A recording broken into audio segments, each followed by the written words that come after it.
Peace. This is a meat and potatoes sorcery production starring myself, the Water Alchemist, and today's topic for the occult family is blurred vision.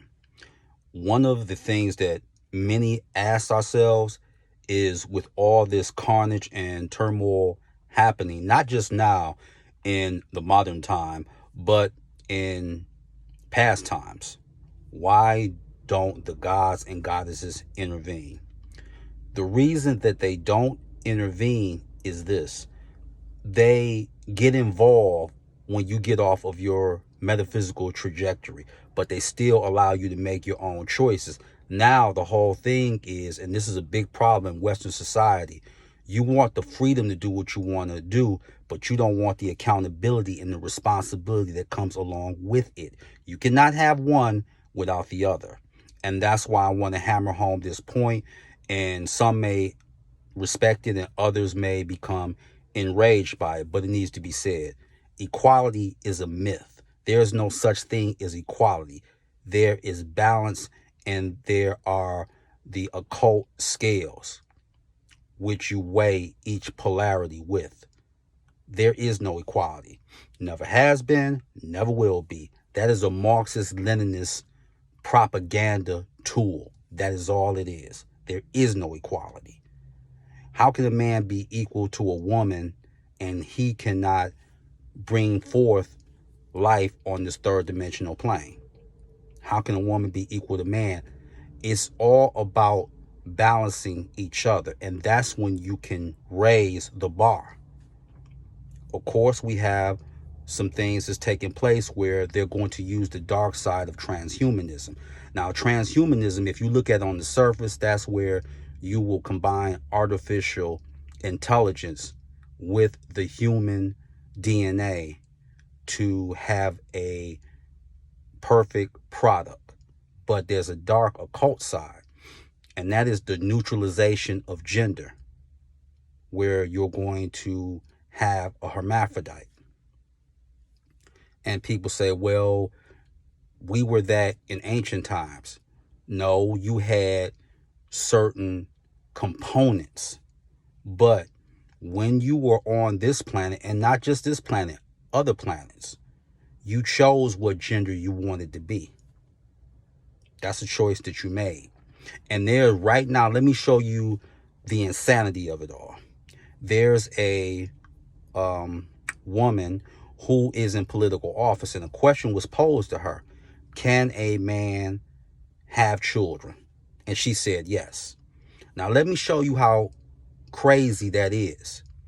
There was a gentleman, a white American, that went over, and I recognized where it was at. He was amongst the Gikuyu. The Gikuyu are related to the Maasai, and they're usually found in Tanzania or Kenya. And he said, are men and women the same? And can, a man have a child? And they were looking at him. They were incredibly courteous and polite, and they answered his question.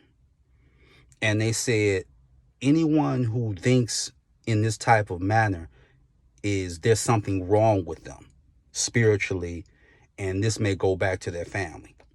Now, this is amongst so-called tribal people that don't have the master's and the bachelor of science, and they even know there's a difference between men and women.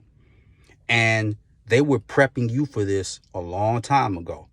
Go back in the 90s. There was an episode in the Cosby Show. Although it was a dream, they were prepping you then, where Bill Cosby and both of his son-in-laws were pregnant.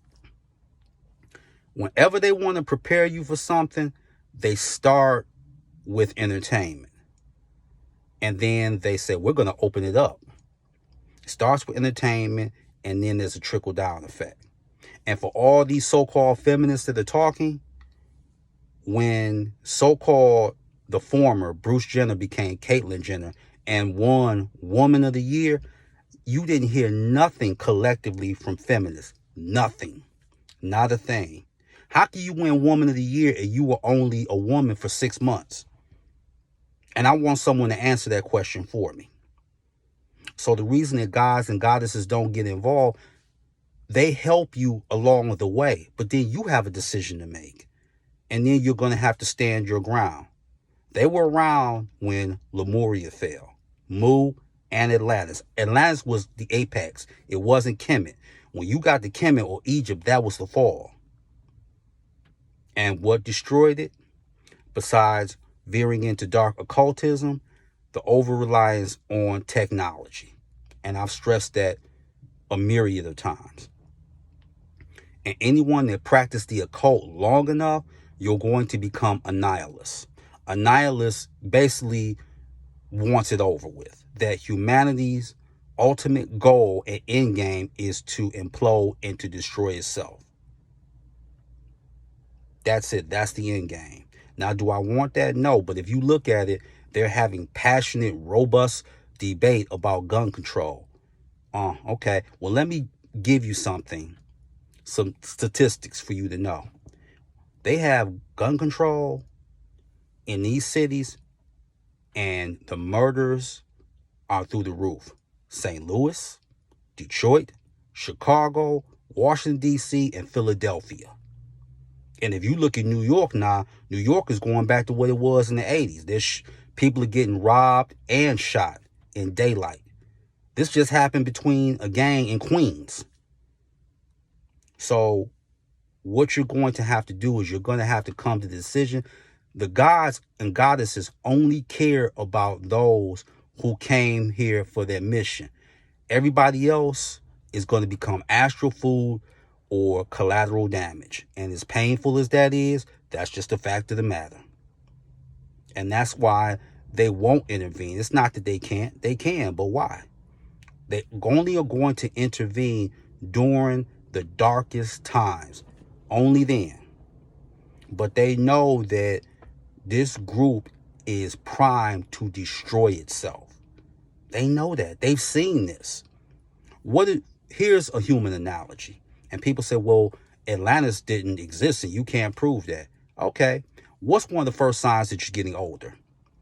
The schools that you attended are defunct. They no longer exist. But they were here. Just because something isn't around anymore doesn't mean it doesn't leave an imprint or an indelible mark on an individual or on a society. So it's something to think about, and people have blurred vision. And the reason that they have blurred vision is better to live a lie than to deal with a harsh truth. So then your third eye remains not only calcified, but you refuse to remove the crust from it. So therefore, you will always be a person who is spiritually myopic. So with that, that is your meat and potato sorcery for the day. I am the Water Alchemist. Be water, my friends. Peace.